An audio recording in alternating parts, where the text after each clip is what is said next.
This universe and everything in creation is established on the principle of duality.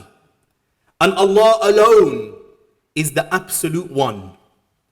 He said, Subhana الذي خلق الأزواج كلها مما تنبت الأرض ومن أنفسهم ومما لا يعلمون. Glory be to Him who created all the pairs of what the earth produces, and of themselves, and of what they know not. Everything in creation, human, animal, plant, the building block of the universe, the atom, has pairs within it.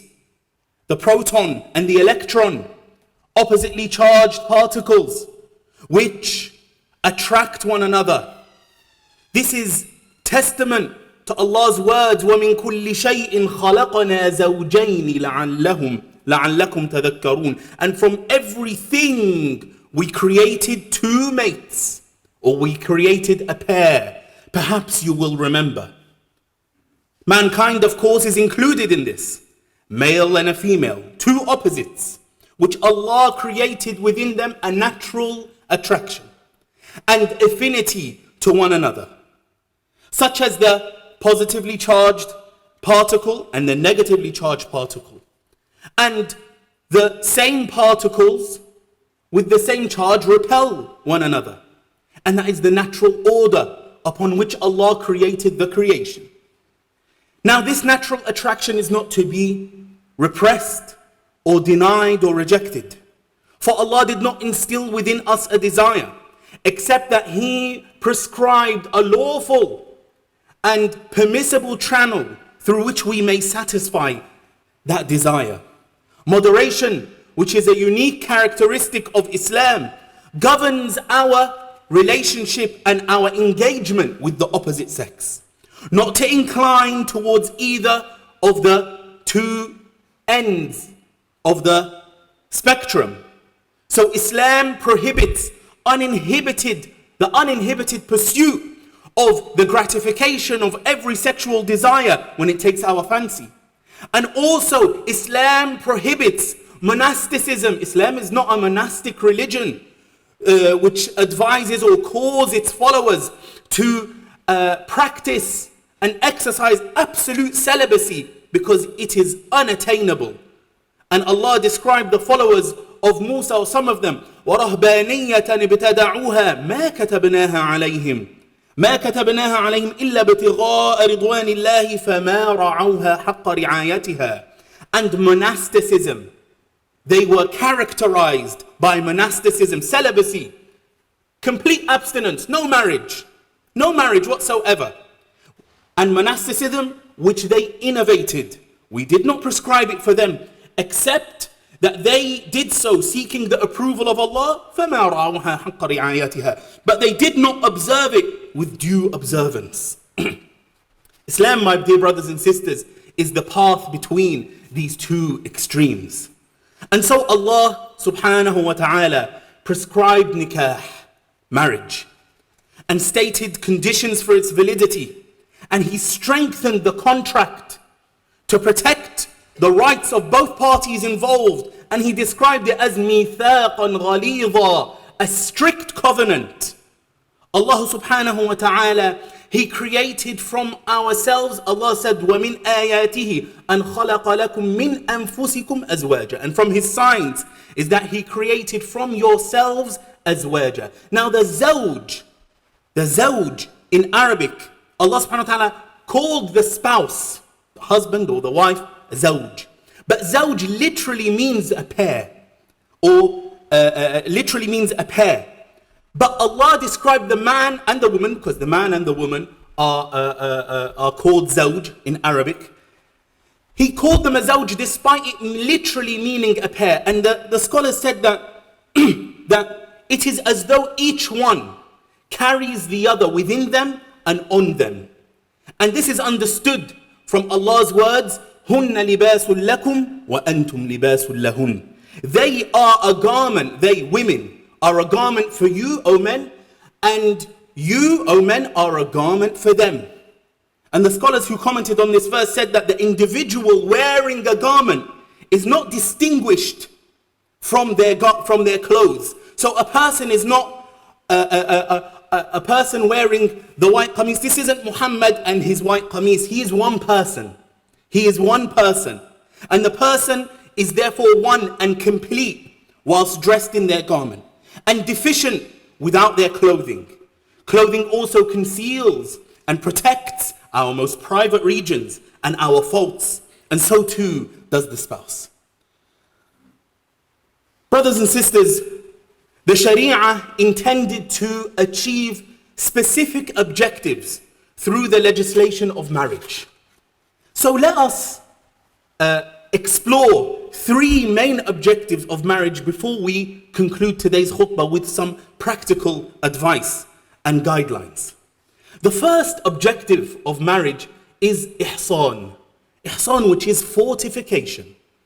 To protect oneself from immorality, because Islam calls us to observe modesty and to combat immorality, especially sexual immorality. Fornication, zina, was the cause for the destruction of of nations in the past, and until today nations fall due to the immorality which spreads amongst them. And as the Messenger sallallahu alaihi wasallam, he said, immorality never appears among a people to such an extent that they profess it publicly, either that they perform it publicly, wal-'iyadhu billah, or that they speak of their sexual exploits publicly. Never does that spread amongst the people, except that plagues and diseases that were never known among their predecessors will spread among them.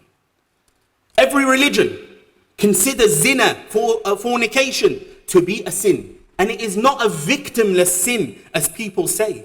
Where's the harm? No one's being hurt. The reality is that it is one of the main causes for the collapse of the family unit, which is the cell in the body that is society. And it slowly tears apart the fabric of society. Now, the ills and the consequences of zina are far too many for us to speak about in one khutbah. And it is definitely not a side note. And and if Allah wills, inshallah, we may specify a khutbah to address those ills and consequences.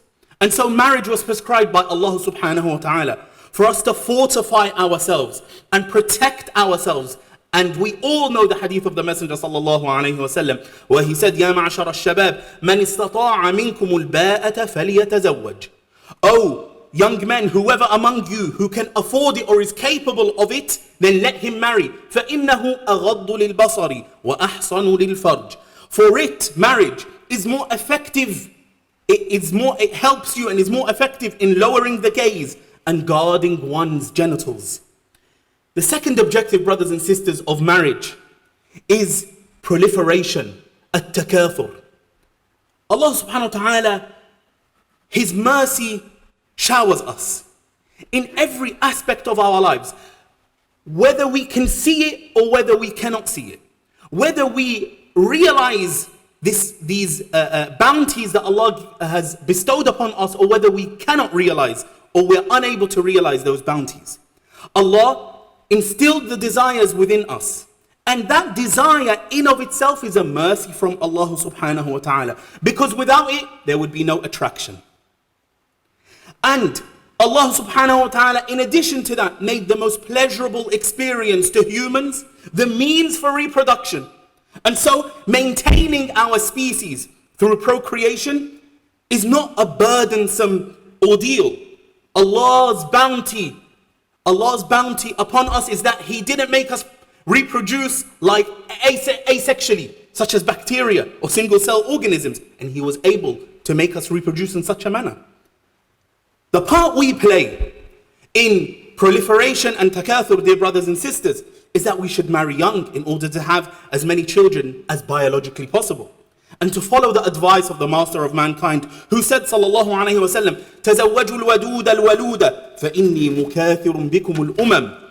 Marry women who are loving and very prolific, who have many children, who can have many children, of course. For I shall outnumber the nations by you, meaning on the day of judgment. Do not marry somebody who says, I don't want children. That's a sign of weak iman and weak tawakkul, weak reliance upon Allah. And it is also a condition that goes against the purpose of marriage. And therefore, as the jurists say, for the one who says in a contract, I marry you on the condition that you don't have children from me, the woman, even if she agrees to it, then she does not have to uphold that condition. And as they say, يُعَامَلُ بِنَقِيدِ قَصْدِهِ الْفَاسِدِ. He will be the man is treated in contradictory to his unlawful or corrupt intention through this marriage. And so,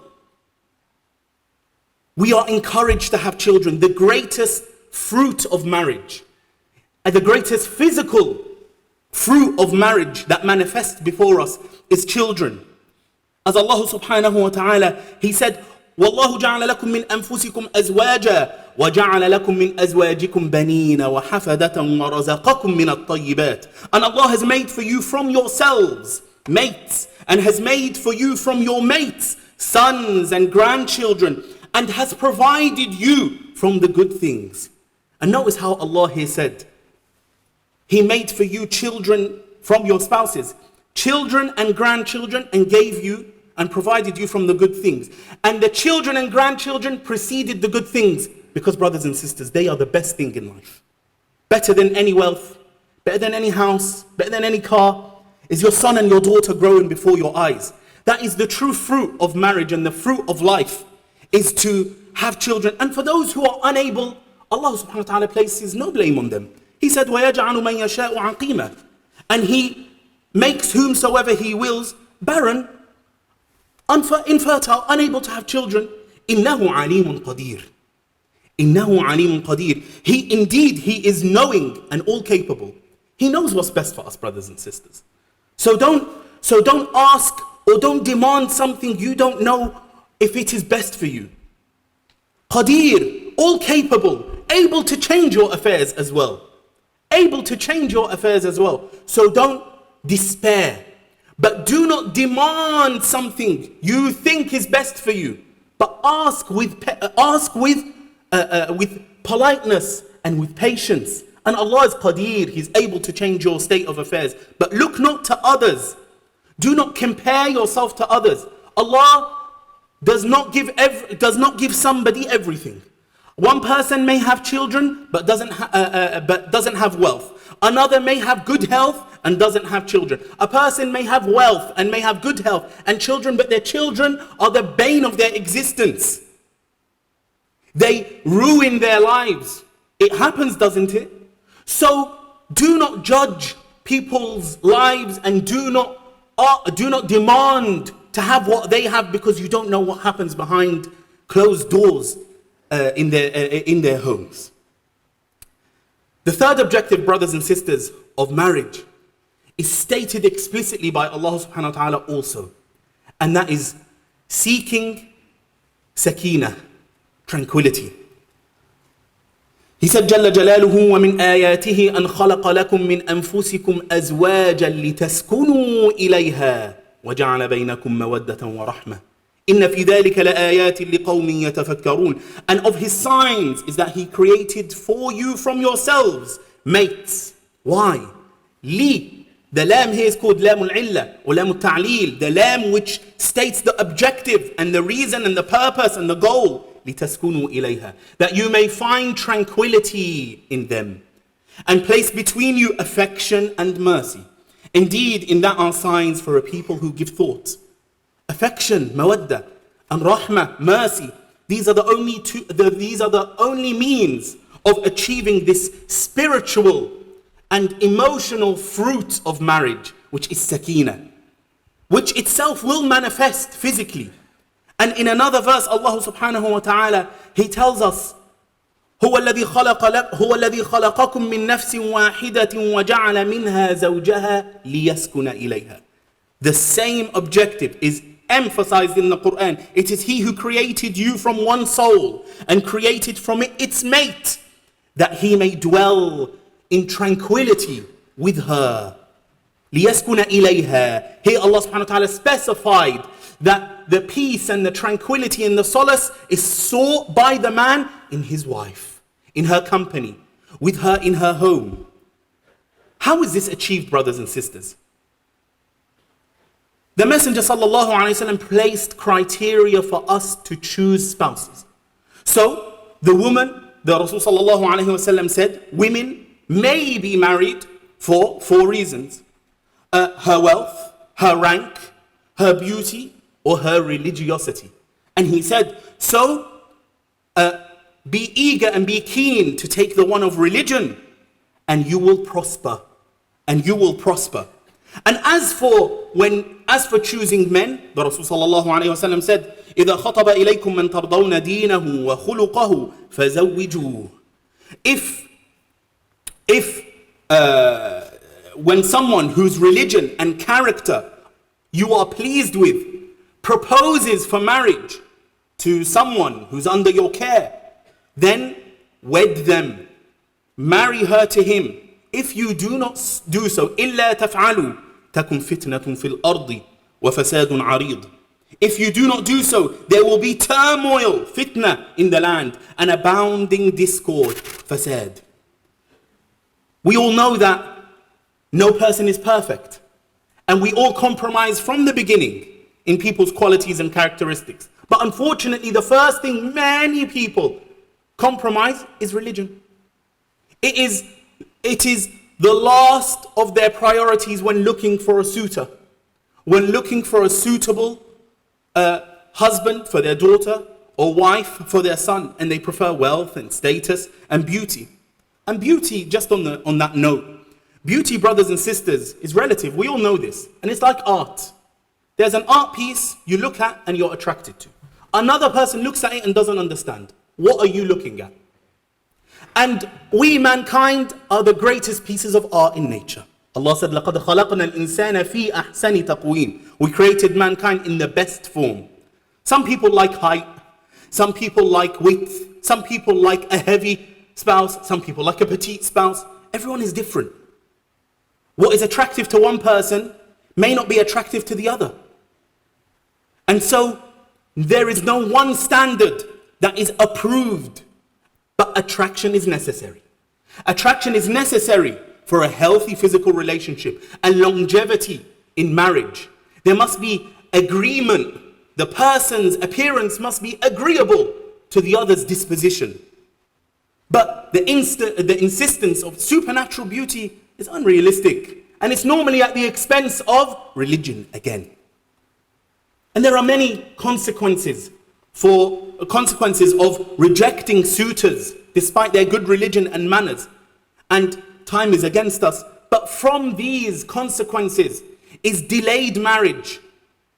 To reject a person for no good reason, then the other for no good reason, then the third for no good reason, then the boy or the girl. They're no longer boys and girls, they're men, 30, men and women, 30, 35, 40. And those are people who had no justifiable reason. And this is prevalent amongst us. What is also on the rise, unfortunately, is extramarital relationships. The sexual frustration that is the frustration experienced by so many young men and women, where we live in such an ultra-sexualized society, where everything is ultra-sexualized, from the newspaper to the TV programs to movies, everything, music, everything around us. And then we're told to fast. Tayyib, the person can fast for a month or two or a year or two. But until when? Until when? And so sexual tourism is on the rise. And I won't name countries because some of them are Muslim, where young men, you see them, the lads get on the EasyJet flight there, £35 return, okay? Why? Because at home it's going to cost them £35,000 to get married. A huge obstacle in their path to get married, whereas there is no obstacle for them to commit the fahisha. But again, rejecting people on no basis. And the consequences are many. May Allah subhanahu wa ta'ala grant us understanding in our religion. And may Allah subhanahu wa ta'ala grant us successful marriages and happy homes and give us righteous offspring. May Allah subhanahu wa ta'ala make our spouses fortresses for us from the haram and make them the object of our affection and love. May Allah subhanahu wa ta'ala make us men better husbands and make our women better wives. And may Allah subhanahu wa ta'ala guide us to the practice of the Messenger sallallahu alayhi wa sallam, who said, the best of you is the one who is best to his wife, and I'm the best to his wife. أقول قولي هذا وأستغفر الله لي ولكم فاستغفروه إنه هو الغفور الرحيم.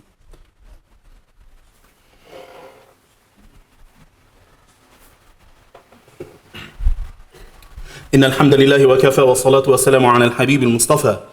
Brothers and sisters, we will conclude very briefly now because we have very little time left. The Salaf, the righteous predecessors of this ummah, they were the most eager to wed their daughters to men of righteous character and upright conduct. They would say, wed your daughter to a man of religion, for if he loves her, he will honor her.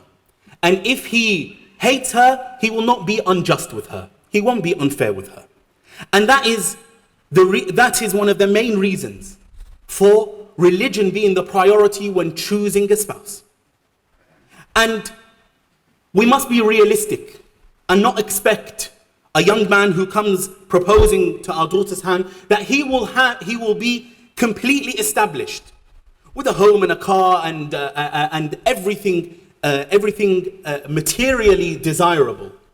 We must be realistic and look for a person with a future and with the ability to provide for our daughters a standard of living not too far off that which she is accustomed to, but not to provide for her an equal standard of living if she enjoyed a very high standard of living. And so let us not make these excessive and extortionate demands for a certain amount of gold and how many different occasions. There's an occasion for the wedding band, and an occasion for the nikah, an occasion for the walima and the honeymoon and this and that. These are all obstacles, brothers and sisters, which we spoke about in a previous khutbah before the pandemic. Those who married during the pandemic and utilized the opportunity to marry without spending so much, ask them now, are they any less happy than those who blew 40, 50,000 pounds? Wallahi, they are happier, because the Rasul sallallahu alayhi wa sallam, he said, أَيْسَرُهُنَّ مَهْرًا أَكْثَرُهُنَّ بَرَكَةً. Those women who ask or demand the least amount of mahr are those of the most barakah, the most blessing. The last thing I want to mention is that the way that young people get to know one another today is no longer exclusively through family networks and the aunties network. Today, our young men and women go to college and go to university and go to school, and they have a social life online. Can you expect that they do not get to know the opposite sex while they are there? We're happy for them to go to uni to get a degree. We're happy for them to go to work to come back with a paycheck. But if they come back with a husband or a wife, we're aghast. We're in shock and horror. Why? So long as the means by which they got to know one another was in line with the Sharia and did not contradict any of the principles and the teachings of the Sharia, then do not place your culture above it. No, you must marry through me. Yes, your role is not cancelled, because you still need to vet that person. You still need to find out if check that person's credentials and their family, and to learn about them and know who they are, to make sure that he or she are a good and suitable match for your son or for your daughter. We ask Allah subhanahu wa ta'ala to protect our youth and to fortify them and protect them from immorality. We ask Allah subhanahu wa ta'ala to grant us the means to enable them to find suitable spouses in order for them to live wholesome Islamic lives. And may Allah subhanahu wa ta'ala rid our hearts of excessive want and desire for the dunya, and place in our hearts love for His religion.